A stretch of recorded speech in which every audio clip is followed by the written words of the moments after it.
معزز محترم سامعین، خواتین و حضرات، السلام علیکم ورحمۃ اللہ وبرکاتہ۔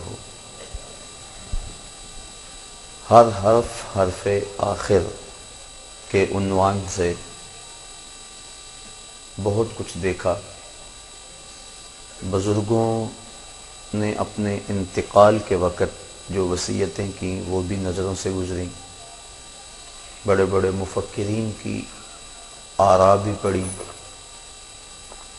لیکن جب نظر ٹھہری تو فرمان رسالت مآب پہ ٹھہری۔ فرمایا انا افصح العرب، میں عربوں میں سب سے زیادہ فصیح ہوں، بات کرنے کا جو ڈھب مجھے ہے وہ کسی اور کو نہیں ہے۔ کلام کا حسن یہ ہے کہ لفظ تھوڑے ہوں، معانی و مطالب زیادہ۔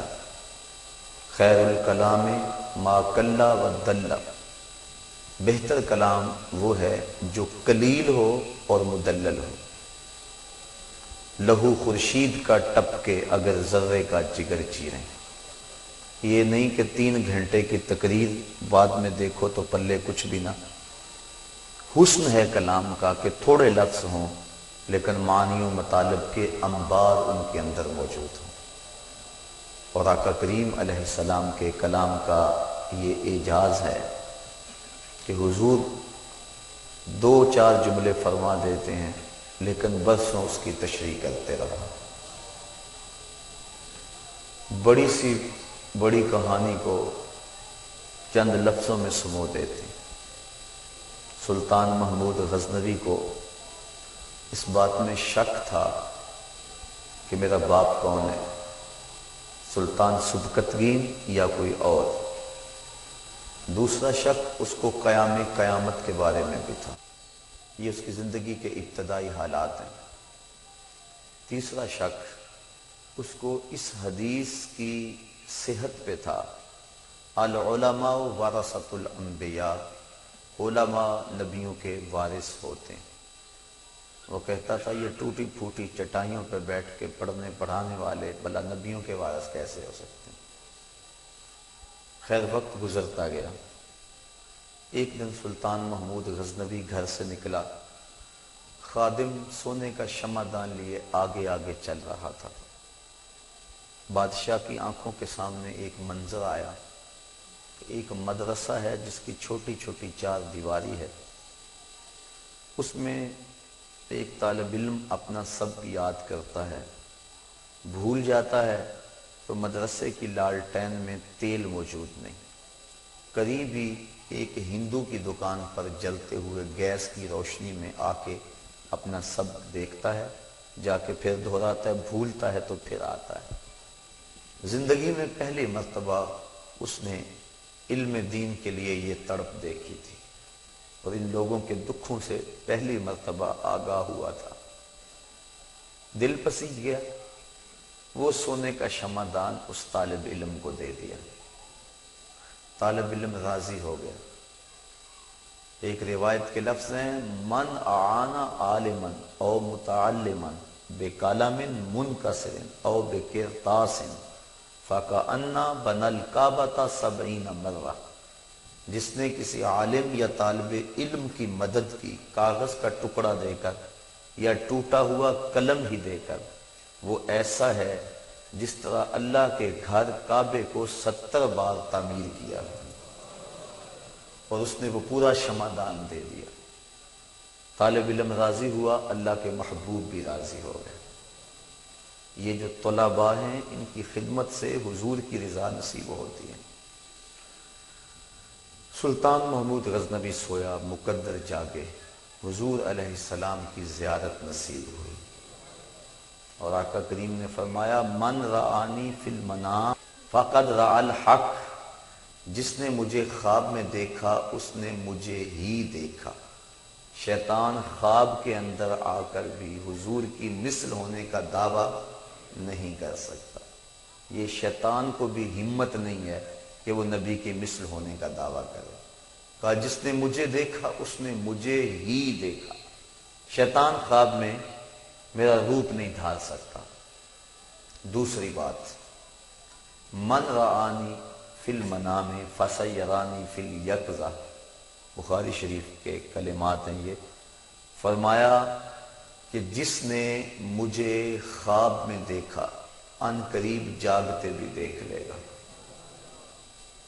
علماء کرام شارحین اس کی تشریح میں لکھتے ہیں کہ ساری زندگی نہ بھی دیکھ سکا تو جب نزع کا عالم ہوگا رخ محبوب سامنے ہوگا، اور اگر اس وقت حضور کی زیارت نصیب ہو جائے، سوکھا نکلے سا ظہوری جے ویخ لواں مکھ تیرا، اگر اس وقت زیارت نصیب ہو جائے تو پھر اور کیا چاہیے۔ تو جس نے مجھے خواب میں دیکھا اس نے مجھے ہی دیکھا، جس نے مجھے خواب میں دیکھا ان قریب جاگتے بھی دیکھ لے گا۔ تیسری بات، حضور اگر کسی کے خواب میں آئے تو قصد اور ارادے سے آئے۔ میں آپ کے خواب میں آؤں، آپ میرے خواب میں آئیں، میرا آپ کا عزم اور ارادہ نہیں ہوتا۔ 100 بار ایسا ہوتا ہے کہ میں آپ کو خواب میں دیکھتا ہوں، آپ کو پوچھتا ہوں، بتاتا ہوں بلکہ کہ جناب میں نے آپ کو آج رات خواب میں دیکھا، آپ کو تو نہیں پتا ہوتا۔ مجھے ساتھی کہتے ہیں کہ آج ہم نے آپ کو خواب میں دیکھا، مجھے تو نہیں پتا ہوتا میں کسی کے خواب میں گیا ہوں۔ لیکن اللہ کے محبوب علیہ السلام اگر کسی کے خواب میں جائیں قصد، ارادے اور مرضی سے جاتے ہیں۔ چوتھی بات، ہم خواب میں کسی سے کچھ وصول کریں تو وہ محض خواب ہوتا ہے، محض خواب۔ کروڑ پتی بن گئے، صبح اٹھیں گے تو کنگال ہوں گے، بھوک میں تڑپتے ہوئے سو گئے، رات 5 سٹار ہوٹلوں سے کھانا کھاتے رہے، صبح اٹھیں گے پیٹ خالی ہوگا، بھرا ہوگا۔ خواب ہے نا۔ 100 بار میرے ہاتھوں میں تیرا دامن آیا، جب آنکھ کھلی تو اپنا ہی گریباں تھا۔ کچھ نہیں ہوتا، خواب محض خواب ہے۔ خواب میں کوئی کسی کو کچھ دے، وہ وصول کرے تو خواب ہی ہے، لیکن اللہ کے محبوب اگر کسی کو کچھ عطا کریں تو یہ امام بوسیری سے پوچھو، رات چادر ملتی ہے، صبح اٹھتے ہیں کندھوں پہ موجود ہوتی ہے۔ امام سخاوی القول البدیع میں لکھتے ہیں، اور بھی لوگوں نے لکھا ہے، کہ ایک شخص حضور کے روضے پہ کھڑا ہے اور کیا کہتا ہے، آنا ضیف ہوگا، حضور میں آپ کا مہمان ہوں، آپ کے ہوتے ہوئے میں کسی اور چوکھٹ پہ تو نہیں جانا، آپ کے در پہ کھڑا ہوں۔ اعلیٰ حضرت فرماتے ہیں اور کوئی دیتا بھی کب ہے، کون دیتا ہے، دینے کو منہ چاہیے، دینے والا ہے سچا ہمارا نبی۔ کوئی دیتا بھی نہیں، اور چند ٹکڑے اگر جھولی میں کوئی ڈال بھی دے تو ساری زندگی جتلاتا رہے۔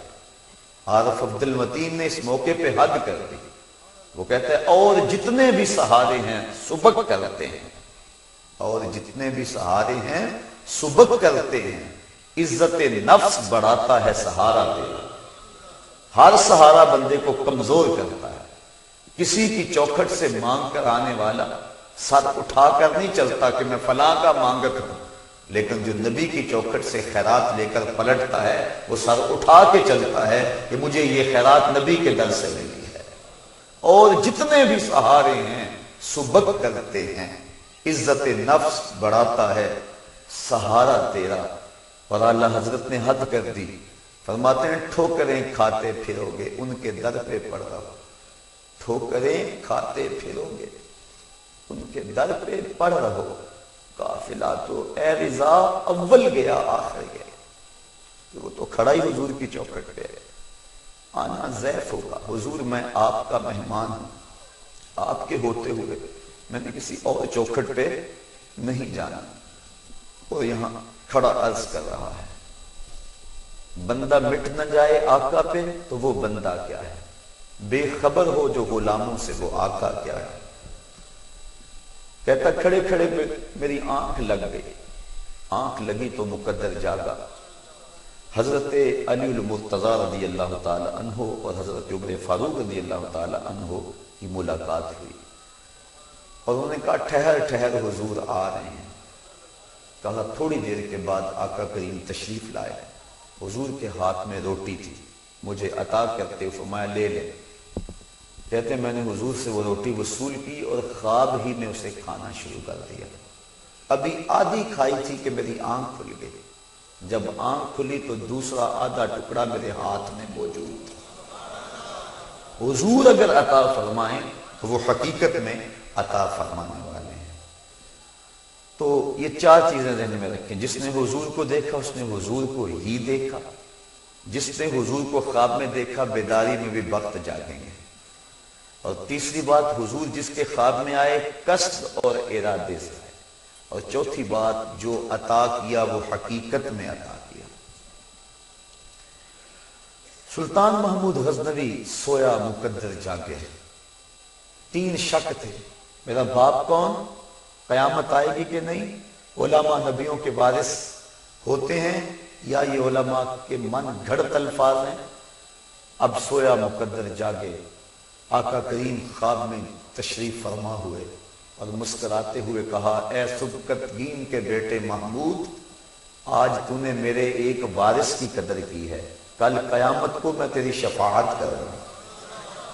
ایک جملہ ارشاد فرمایا، تین شک بھی دور کیے، جنت کی بشارت بھی عطا فرمائی. یہ ہے کلام کا حسن کہ تھوڑے لفظ ہوں معانی و مطالب کے انبار اس کے اندر موجود. تو آقا کریم علیہ السلام کے کلام کا یہ حسن ہے. ان کی ہر بات پہ بات ختم ہو جاتی ہے. ان کا ہر حرف حرف آخر ہے. ان کے منہ سے نکلنے والی بات فضاؤں میں روشنی بکھیر دیتی ہے. اذا تکلم رویا کالنور یخرج من بین ثنایاہ. جب بات کرتے ہیں تو دانتوں کے سوراخوں سے نور کی کرنیں چھن چھن کے نکلتی ہیں. عبداللہ ابن سلام یہودیوں کا بہت بڑا عالم ہے. مناظرہ کرنے کے لیے آ گیا. یہودی علماء نے تیار کر کے بھیجا. مشکات میں روایت ہے، ابو داؤد شریف میں روایت ہے، باقی کتب میں روایت ہے. آ کے بیٹھ کے مجلس لگی تھی، نور پھوٹ رہا تھا، چشمہ ابل رہا تھا. حضور گفتگو کر رہے تھے اور گفتگو کا عنوان کیا تھا؟ صلہ رحم. سل من قطعک واط من حرمک. دو لفظ ہی ساری حقیقتوں سے پردہ اٹھا دیتے ہیں. سل من قطعک، جو تجھ سے تعلق توڑے تو اس سے تعلق جوڑ. واط من حرمک، جو تجھے محروم رکھے تو اس کی جھولیاں بھر دے. بس وہ یہ جملے سنے تو دل میں اتر گئے. مناظرہ بھول گیا. وہ جو کوٹڑی باندھ کے لائے تھے سوالوں کی تتلیوں کی طرح اڑ گئی. سارے سوال ہوا میں تحلیل ہو گئے، کوئی سوال یاد نہ رہا. رومی کہتے ہیں اے لکھائے تو جواب ہر سوال، تیری ملاقات ہی تو سارے سوالوں کا جواب ہے. اور اقبال کہتا ہے یک نظر کر دی و آداب فنا آموختی و خنک روزے کے خاشاک مرا و سوختی. کہ تو نے ایک نظر کر دی اور ایک نظر میں سارے مسئلے حل کر دیے. عبداللہ ابن سلام کو کہا بتاؤ کدھر آئے ہو؟ کہا غلام بننے آیا. جو مناظرہ کرنے آیا تھا غلام بن گیا. تیری تک کے ادامہ میں مرید ہو گئی. کہا میں تو غلام بننے آیا ہوں. اب عبداللہ ابن سلام بڑا پڑھا لکھا عالم جب ایمان کی دولت سے مالا مال ہوا، جو ہاتھ اٹھائے بیٹھے تھے کہ ابھی خبر آتی ہے کہ عبداللہ ابن سلام کے سوالوں کا جواب نہیں آیا مسلمانوں کے نبی، ان کے کانوں نے یہ خبر سنی، وہ بھی غلام بن گیا. سودا لینے کے لیے بازار گئے، ہاتھ اس کے بکے جس کے خریدار گئے. تو علماء یہود مجلس نبی میں بھاگ کے آ گئے اور عبداللہ ابن سلام کو کوسنے دینے لگے. تو نے رسوا کر دیا، یہودیت کی ناک خاک آلود کر دی. تو سنی عبداللہ ابن سلام نے کیا جواب دیا. سونے کے پانی کے ساتھ لکھنے کے قابل ہے. کہتے مجھے کیا پوچھتے ہو؟ عرفت ان وجہہ لیس بوجہ کذاب. میں نے جب اس پیارے کے چہرے کو آ کے دیکھا ہے نا، میرے دل نے گواہی دی ہے یہ چہرہ کسی جھوٹے کا ہو ہی نہیں سکتا. آج سارے جھگڑے اس لیے ہیں کہ لوگوں نے میرے محبوب کو دیکھا نہیں. پیر وارث شاہ نے حد کر دی. وہ کہتے ہیں جنہ ویکھیا نہیں ہو کرن گلاں، جنہ ویکھیا نہیں ہو کرن گلاں، جنہ ویکھیا ہو تے بول دے. جڑے محرم راز حقیقت دے او راز حقیقت کھول دے. تو اجے میرا یار نہیں ڈٹھا جنوں ویکھ کے چن شرماوے، ادھی راتی دن چڑھ جاوے، جیو رخ تو نقاب اٹھاوے تے جیو نکلے سیر کرن سارا گلشن سیس نواوے. جے ہاتھ پھلاں وچ رکھدا ہاتھ پھلاں تو ود جاوے نین نشیلے مست رسیلے وچ سونا کجل سہاوے اکھ اگڑے تے انج پیا جاپے جویں میں خانہ کھل جاوے کیا خوب سجن دیاں اکھیاں نے جویں پر کے سرائیاں رکھیاں نے اکھ اگڑے تے انج پیا جاپے جویں میں خانہ کھل جاوے توبہ توبہ حسن سجن دا چال نہ چلی جاوے بجلی ڈر دی لشک نہ مارے متا بے ادبی ہو جاوے علم خدا نے اینا دتا عقلاں وچ نہ آوے عقل خدا نے اینی دتی علماں وچ نہ آوے کی اعجاز نظر وچ او دی جو آوے وک جاوے خلق او دے نے مولئی دنیا کوئی ودلائی جان بچاوے آزم ایڈا سونا ماہی سنو کدرے نظر نہ آوے کہا کیا پوچھتے ہو میں نے دیکھتے ہی پہچان لیا یہ چہرہ کسی جھوٹے کا تو ہو ہی نہیں سکتا ہے اللہ اکبر رخ کے آئینے میں مصور جڑا ہوا چہرے کی ہر لکیر پہ قرآن لکھا ہوا اذا تکلم رویک النور یخرج من بین سنایا ہو جب بات کریں تو سنایا دانتوں سے نور کی کرنیں چھن چھن کے نکلیں تو آقا کریم جو فرما دیتے ہیں مختصر مگر جامع حضرت ابو ذر غفاری رضی اللہ تعالی عنہ فرماتے ہیں ایک دن میں مسجد نبوی میں آیا رش کم تھا حضور بیٹھے ہوئے تھے میں حاضر ہو گیا آقا کریم فرمایا ابو ذر ہر چیز کے آداب ہیں اور مسجد کے بھی کچھ آداب ہیں میں نے عرض کی حضور ارشاد فرمائے مسجد کے آداب کیا ہیں قال رکعتین کہا 2 رکعتیں جب مسجد میں آؤ تو 2 رکعتیں پڑھو تحیت المسجد کہتے ہیں میں نے 2 رکعتیں پڑھی اس کے بعد پھر حضور کے پاس آ کے بیٹھ گیا اور آقا کریم کی خدمت میں نے عرض کی ای الاعمال احب الی اللہ حضور سب سے محبوب ترین عمل کون سا ہے جو اللہ کو سب سے زیادہ پسند ہے مجھے ارشاد فرما دیجیے قال الایمان باللہ وجہاد فی سبیلہ کہا اللہ پر ایمان لانا اور اس کے راستے میں جہاد کرنا یہ محبوب ترین عمل ہے اللہ کا کہتے میں نے پھر پوچھا ای المؤمنین اکملہم ایمانا کون سے مومن ہیں جو ایمان میں کامل ہیں مومنوں میں سے وہ کون شخص ہے جس کا ایمان مکمل ہے قال احسنہم خلقا جس کے خلق اچھے ہیں اس کا ایمان کامل ہے ذرا دیکھیے ایک ایک جملے کے اندر کتنی کتنی حقیقتوں کو سمویا جا رہا ہے پھر میں نے کہا فَأَيُّ الْمُسْلِمِينَ أَفْضَلُ مسلمانوں سے افضل کون ہے قال من سلم المسلمون من لسانہ ویدہ جس کے ہاتھ اور جس کی زبان سے دوسرے مسلمان محفوظ رہے یہ جو ہم کہتے ہیں نا السلام علیکم یہ تحیت المسلم ہے یہ دوسرے مومن بھائی کو ضمانت دینا ہے السلام علیکم تجھے سلامتی ہو یعنی میرے بھائی تیری عزت تیرا مال تیری آبرو اور تیری جان اس کو میرے سے کوئی خطرہ نہیں ہے السلام علیکم میری طرف سے تجھے ضمانت ہے اور وہ آگے سے کہتا ہے وعلیکم السلام میرے بھائی پر میری طرف سے تجھے بھی ضمانت ہے تو میری طرف سے بے خوف ہو جا میرے سے تجھے کوئی خطرہ نہیں ہے کاش ہم السلام علیکم کا مفہوم سمجھ جائیں تو معاشرے میں روشنی اور نور آ جائے لیکن آج تو حالت ایسی ہو گئی ہے معاشرے کی کہ وہ کسی نے خوب عکاسی کی کہ گھر کی آگ بجھی تو کچھ سامان بچا تھا جلنے سے گھر کی آگ بجھی تو کچھ سامان بچا تھا جلنے سے وہ بھی ان کے ہاتھ لگا جو آگ بجھانے آئے تھے یہ ہمارا معاشرہ ہے جبکہ السلام علیکم جو تحیت المسلم ہے اس کا معنی یہ ہے کہ تیری جان تیری آبرو تیرا مال تیری عزت مجھ سے محفوظ ہے حضرت لقمان حکیم فرماتے ہیں کہ 4000 نبیوں کی وصیتوں کو میں نے جمع کیا اور ان میں سے میں نے 8 کلموں کا انتخاب کیا اور ان میں سے ایک کلمہ یہ ہے جب کسی کے گھر جاؤ تو اپنی آنکھ پر پہرے بٹھاؤ کسی کے گھر میں جا کے خیانت کا ارتکاب نہ کرو تو جب بندہ کسی کو السلام علیکم کہہ دیتا ہے تو اس کا مطلب یہ ہے کہ میری طرف سے تو بے فکر ہو جا میں تجھے سلامتی کی ضمانت دیتا ہوں تو کہا کہ کون سا مسلمان ہے جو افضل ہے قال من سلم المسلمون من لسانہ و یدہ جس کے ہاتھ سے اور جس کی زبان سے دوسرا مسلمان محفوظ رہے۔ پھر میں نے عرض کی ای الہجرت افضل، بہترین ہجرت کون سی ہے، کون سی ہجرت افضل ہے؟ قالا من ہاجر من السوء، جس نے گناہوں سے ہجرت کر لی، برائیوں سے ہجرت کر لی، یہ اچھی ہجرت ہے۔ گناہوں سے کنارہ کشی کرنا یہ بہترین ہجرت ہے۔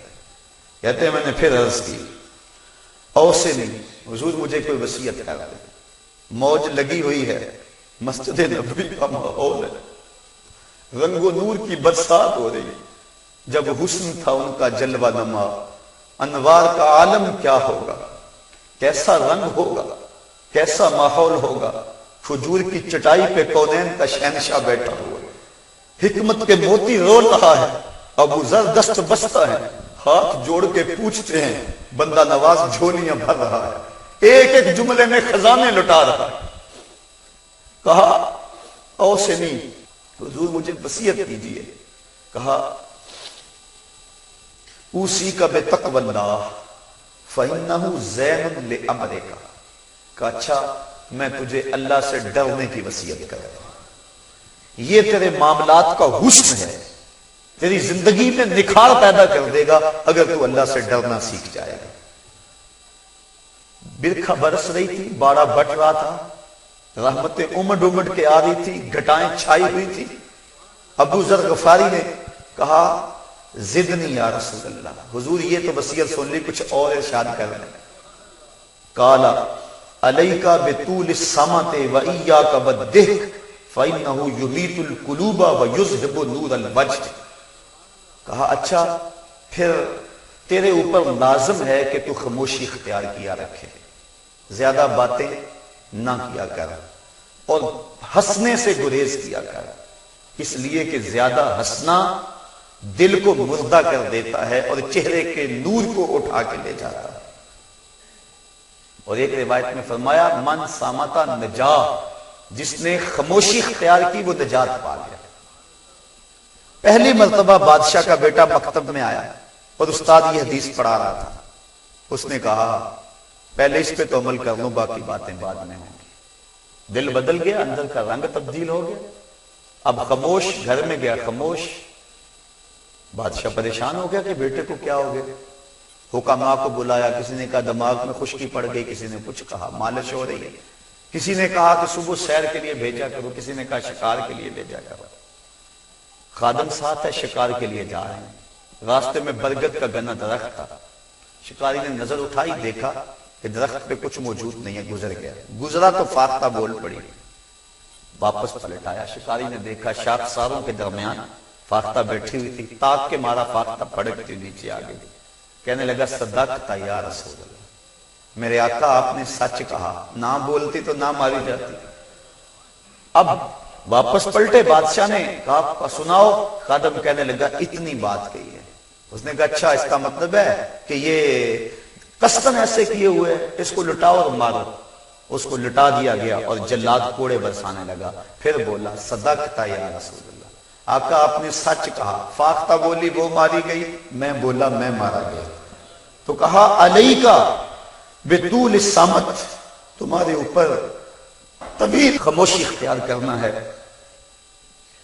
وَإِيَّاكَ وَالضِّحْكَ فَإِنَّهُ يُمِيتُ الْقُلُوبَ وَيُذْهِبُ نُورَ الْوَجْهِ، کہا اور ہنسنے سے گریز کرنا، کیونکہ ہنسنا جو ہے وہ چہرے کے نور کو بھی لے جاتا ہے اور دلوں کو بھی مردہ کر دیتا ہے۔ اور اللہ نے قرآن میں فرمایا فَلْيَضْحَكُوا قَلِيلًا وَلْيَبْكُوا كَثِيرًا، تھوڑا ہنسا کرو زیادہ رویا کرو۔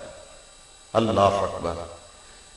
کہا زدنی یا رسول اللہ، حضور یہ بھی سن لیا، کچھ اور ارشاد کر رہے ہیں، موج لگی ہے۔ اللہ اکبر۔ فرمایا احب المساکین ومجالستہم، اچھا پھر مسکینوں سے پیار کیا کر اور ان کے پاس بیٹھنے کو محبوب جانا کر، ان لوگوں کے پاس آیا کر، یہ جو درماندہ حال لوگ ہیں، غریب ہیں، دکھی لوگ ہیں، مسکین لوگوں کے پاس زندگی گزارا کر۔ اللہ اکبر۔ آج تو ہم افطاری بھی کریں تو ہم کہتے ہیں کہ کسی منسٹر کی کریں تاکہ پتہ چلے ہمارے گھر کوئی مہمان آئے، لیکن کہا مسکینوں کے پاس بیٹھا کرو. اور ایک روایت کے لفظ ہیں حل ترزقون بدفعکم، جانتے ہو تمہیں رزق کیوں دیا جاتا ہے، آسمان سے بارشیں کیوں برستی ہیں؟ کہا یہ جو مسکین اور غریب اور کمزور لوگ ہیں ان کے صدقے اللہ تمہیں رزق عطا فرماتا ہے. تو کہا احب المساکین ومجالستہم، مسکینوں کے پاس بیٹھا کرو اور ان کی صحبت میں وقت گزارا کرو. ڈھونڈ اجڑے ہوئے دلوں میں وفا کے موتی، ڈھونڈ اجڑے ہوئے دلوں میں وفا کے موتی، یہ خزانے ممکن ہیں تجھے خرابوں میں ملے. ایسے لوگوں کی صحبت اختیار کیا کرو. کہا زدنی یا رسول اللہ، حضور کچھ اور ارشاد کر رہے ہیں. آقا کریم نے فرمایا قل الحق ولو کان مرا، ابو ذر پھر حق کہو چاہے سخت کڑوا ہو. پھر عرض کی زدنی، حضور کچھ اور ارشاد فرما دو. اللہ اکبر. آقا کریم نے ارشاد فرمایا لا تخف فی اللہ لومۃ لائم، اللہ کے راستے میں کسی ملامت کرنے والے کی ملامت سے نہیں ڈرنا. اس راستے میں جو دکھ آ جائیں انہیں سینے سے لگا لینا. جے سونا میرے دکھ وچ راضی تے میں سکھ نو چلے ڈاواں. تو سکھوں اور دکھوں کی کہانی جو ہے اس کو چھوڑ دے. اللہ کے راستے کے اندر جو بھی دکھ آئے ملامت کرنے والے کی ملامت کو قبول کر لینا ہے، اور اس کے لیے تو تیرے سینے کے اندر کوئی خوف اور کوئی ایسی چیز، کوئی ایسا ریب نہیں پایا جانا چاہیے. اور ایک موقع پہ حضور نے فرمایا ترک الشر صدقہ، شر کو چھوڑ دینا صدقہ ہے. اور ایک حدیث کے الفاظ ہیں جنت الرجل دار، آدمی کا گھر اس کی جنت ہے. کہیں فرمایا انتظار الفرج عبادت، انسان غربت پریشانی دکھ میں موجود ہو تو وہ اللہ سے توقع رکھے کہ میرا اللہ مجھے خوشحالی دے دے گا، صحت دے دے گا، بہتری دے دے گا. تو فرمایا اچھائی کے انتظار میں رہنا یہ بھی عبادت ہے. اور ایک موقع پہ فرمایا تعلموا لغت قوم تامنوا شرهم، کسی قوم کی زبان سیکھ لوگے تو اس قوم کے شر سے بچ جاؤ گے. اور ایک موقع پہ فرمایا کن فی الدنیا کانک غریب او عابر السبیل، دنیا میں ایسے رہو جس طرح مسافر رہتا ہے، یا جس طرح سڑک عبور کرنے والا جو سڑک عبور کر جاتا ہے تم دنیا میں اس طرح رہو. بہت بڑی حقیقتوں کو دو لفظوں میں سمویا جا رہا ہے. اور ایک موقع پہ فرمایا انظروا الی من هو اسفل منکم ولا تنظروا الی من هو فوقکم، جو تم سے نیچے ہیں ان کو دیکھو، جو اوپر ہیں ان کو نہ دیکھو. اپنی مٹی پہ ہی چلنے کا سلیقہ سیکھو، سنگ مرمر پہ چلو گے تو پھسل جاؤ. حضرت شیخ سعدی فرماتے میں دمشق کی جامع مسجد میں جمعہ پڑھنے کے لیے گیا. جب میں نکلا تو میرا کسی نے جوتا اٹھا لیا. میرے پاس سکت نہیں تھی کہ دوسرا جوتا بھی خرید لو. ننگے پاؤں دمشق کے بازار میں جا رہا ہوں. دل میں خیال آیا اتنی بے بسی کہ تیرے پاس جوتا خریدنے کے لیے بھی کوئی رقم نہیں ہے. کہتے ہیں اچانک آگے سے ایک آدمی آ رہا تھا جس کے پاؤں بھی نہیں تھے. میں فوراً سجدہ ریز ہو گیا، مالک تیرا شکر ہے میرے پاؤں تو موجود ہیں. تو جب اپنے سے نیچے دیکھو گے تو پھر دکھ نہیں ہوگا، اور جب اوپر دیکھو گے تو پھر معاملہ خراب ہو جائے گا. اس لیے کہا انسان کو تسکین کی وادی میں اتارنے کے لیے حضور کا یہ جملہ کتنا رہنما ہے. فرمایا انظروا الی من هو اسفل منکم ولا تنظروا الی من هو فوقکم. اور فرمایا طوبی لمن ہدی الی الاسلام وکان عیشہ کفافا، اس شخص کو مبارک ہو جس کو اسلام مل گیا، جس کو اسلام کی دولت نصیب ہو گئی اور اس کو ایسا رزق مل گیا جس سے اس کا گزر اوقات ہو جاتا ہے. یہ اس شخص کے لیے باعث مبارک ہے. اور پھر فرمایا ارحموا عزیزا ذلا ارحموا عالما بین الجہال، جو شخص معاشرے میں معزز ہو کبھی ذلیل ہو جائے تو تم اس کو ذلیل نہ کرو، اس کی عزت کرو. اور وہ عالم جو جہلوں میں پھنس جائے اس پہ رحم کھا. اللہ اکبر. پھر ارشاد فرمایا لا یؤمن احدکم حتی یحب لاخیہ ما یحب لنفسہ، اتنی دیر تک کوئی شخص کامل مومن نہیں ہو سکتا جب تک اپنے مومن بھائی کے لیے وہ پسند نہ کرے جو اپنے لیے پسند کرتا ہے. پھر ارشاد فرمایا طاعت النساء ندامت، جو بندہ مرد عورتوں کی اطاعت میں لگ جاتا ہے اس کو سوائے شرمندگی کے اور کچھ نہیں ملتا. مرد کو اپنی رائے کا تفوق رکھنا چاہیے۔ حضرت علی المرتضیٰ رضی اللہ تعالیٰ عنہ فرماتے ہیں ایک دن ایسے ہی دریائے رحمت جوش میں تھا، مجھے موقع مل گیا آقا کریم علیہ السلام سے کوئی بات کرنے کا۔ سألت رسول اللہ صلی اللہ علیہ وسلم عن سنتہ، میں نے عرض کی حضور اپنے طریقے اور اپنی سنت کے بارے میں کچھ فرما دیں کہ آپ کا انداز کیا ہے، آپ کی سنت کیا ہے۔ تو حضور نے 17 چیزیں ارشاد فرمائیں، ان کو سن لیں۔ ایک ایک حرف سے نور نکل رہا ہے، ایک ایک لفظ زندگی کی حقیقتوں سے پردہ اٹھا رہا ہے، اور حضور کی زندگی نکھر کے سامنے آ رہی ہے۔ اور آقا کریم نے ارشاد فرمایا المعرفت راس مالی، معرفت میرا راس المال ہے۔ راس المال اس مال کو کہتے ہیں جس کے بغیر تجارت شروع نہیں ہو سکتی، وہ بنیادی مال جو آپ سرمایہ لگاتے ہیں کسی کام میں۔ تو کہا میرا بنیادی سرمایہ معرفت ہے، پہچان ہے۔ حضرت آدم علیہ السلام کی جب تخلیق ہوئی تو سب سے پہلے جب انہوں نے شعور کی آنکھ کھولی انہوں نے دیکھا کہ میرے بدن پہ کپڑے نہیں ہیں، تو وہ جلدی جلدی جنت کے پتے لے کر اپنے بدن کو ڈھانپنے لگے۔ تو جب انسان معرفت حاصل کرتا ہے تو پھر اس میں عمل پیدا ہوتا ہے۔ تو جس کے پاس معرفت نہیں ہے اس کے پاس کچھ بھی نہیں ہے۔ تو من عرف نفسہ فقد عرف ربہ، جس نے اپنے نفس کو پہچان لیا اس نے اپنے رب کو پہچان لیا، اور جس نے اپنی ہی معرفت حاصل نہ کی اس نے اپنے رب کی معرفت حاصل کیسے کرنی ہے۔ اسی لیے اقبال کہتا ہے نا اپنے من میں ڈوب کر پاجا سراغ زندگی، میرا نہیں بنتا تو نہ بن اپنا تو بن، تو راز کن فقاں ہے اپنی آنکھوں پر عیاں ہو جا، خودی کا رازداں ہو جا خدا کا ترجمہ ہو جا، خودی میں ڈوب جا غافل یہ سر زندگانی ہے، نکل کر حلقہ شام و سحر سے جاویداں ہو جا، مسافے زندگی میں سیرت فولاد پیدا کر، شبستان محبت میں حریر و پرنیاں ہو جا، گزر جا بن کے سیلے تندروں کوہ بیاباں سے، گلستان راہ میں آئے تو جوئے نغمہ کہاں ہو جا، تیرے علم و محبت کی نہیں ہے انتہا کوئی، نہیں ہے تجھ سے بڑھ کر ساز فطرت میں نوا کوئی۔ تو جس کو اپنی معرفت ہی حاصل نہیں اس کو کسی کی پہچان کیسے ہونی ہے؟ تو کہا المعرفت راس مالی، معرفت میرا راس المال ہے، والعقل اصل دینی، اور عقل میرے دین کی جڑ ہے۔ باقی ادیان کے اندر عقل کو اہمیت نہیں دی گئی۔ یہ عیسائی کہتے ہیں کہ تثلیث کے عقیدے کو کڑوا گھونٹ سمجھ کے پی لے اور نہ سوچ کے اس کا معنی اور اس کا مفہوم کیا ہے، بس اس کو عقل کے برخلاف ہے لیکن اس چیز کو تو قبول کر لے۔ لیکن اسلام نے عقل کو اہمیت دی، فرمایا والعقل اصل دینی، عقل میرے دین کی جڑ ہے، والحب اساسی، اور محبت میری بنیاد ہے۔ یہ دین محبت پہ استوار ہے، محبت نہیں تو کچھ نہیں ہے۔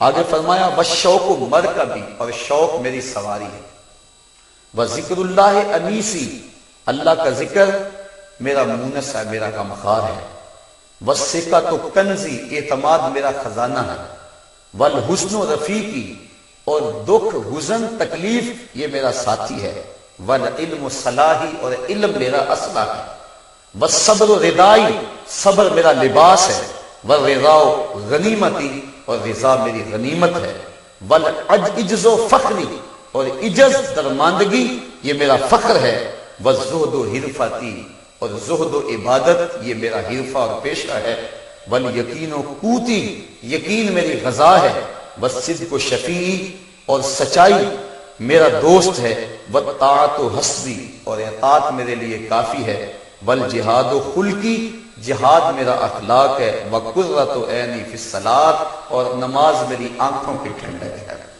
ایک ایک حرف، ایک ایک لفظ اور ایک ایک جملہ نور بانٹتا ہے۔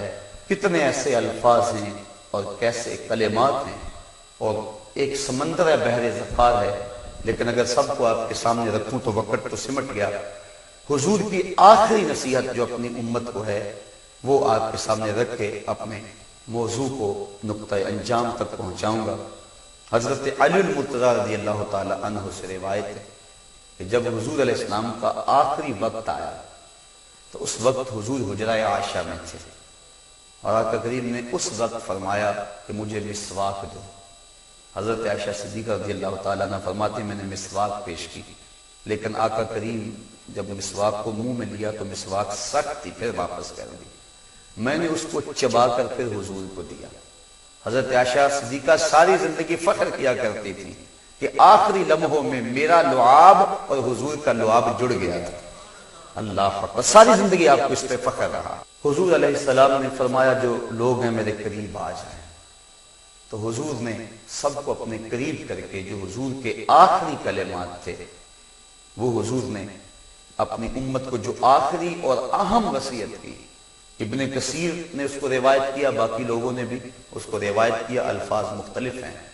ایک روایت کے لفظ حضور نے فرمایا الصلاۃ وما ملکت ایمانکم، اور دوسری روایت کے لفظ نے فرمایا اوصی بالصلاۃ والزکاۃ وما ملکت ایمانکم۔